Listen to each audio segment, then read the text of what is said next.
આજે તો 0 રૂપિયામાં બોટ બનાવવાનો ચેલેન્જ લીધો ને ના હોય એવા ખેલ ત્યાં. છોડી દેજો સપનાવાદ કરવાના અમારા. તો આજે અમે કરવાના છે ખતરનાક ચેલેન્જ, અને ઈ ચેલેન્જમાં અમારે બનાવવાની છે બેયને એક અલગ અલગ બોટ, એ પણ વગર ખર્ચે. અમારે બેયને અમારી રીતે બોટ બનાવીને કેનાલની અંદર ચલાવવાની છે, અને જેની બોટ નહીં હાલે એને મળશે બહુ મોટી સજા. એટલે અમે બે નીકળી ગયા અલગ અલગ બોટનો સામાન ગોતવા માટે. અમારે એક વાતનું ખાસ ધ્યાન રાખવાનું છે કે બોટ બનાવવામાં 1 પણ રૂપિયાનો ખર્ચો નથી કરવાનો.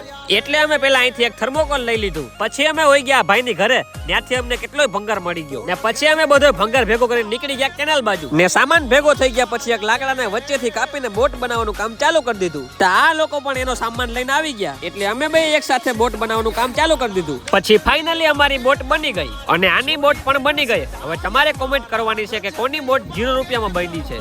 બાકી એ તો એમ જ કહે છે કે અમે ટ્યુબ ને બધું ફ્રીમાં લઈ આવ્યા છે. એ વાતને મૂકો, હવે ટાઈમ આવી ગયો છે બોટ ને અંદર નાખવાનો. હવે હારવાની બીક પણ લાગતી હતી અને હરવાની થોડી ખુશી પણ હતી. અને આવા શિયાળામાં ની અંદર અમે પડશી તો અમારી શું હાલત થશે. અને ખાલી અમારે બોટમાં બેસવાનું નથી, અમારે બોટમાં બેસીને બોટને 1 કિલોમીટર જેટલી ચલાવવાની છે. તો હવે અમારી સાથે શું શું ખેલ થયા અને કોણ ચેલેન્જ જીત્યું ને શું સજા મળી, એ આવશે પાર્ટ 2 માં. એટલે પાર્ટ 2 માટે ફોલો કરી લેજો.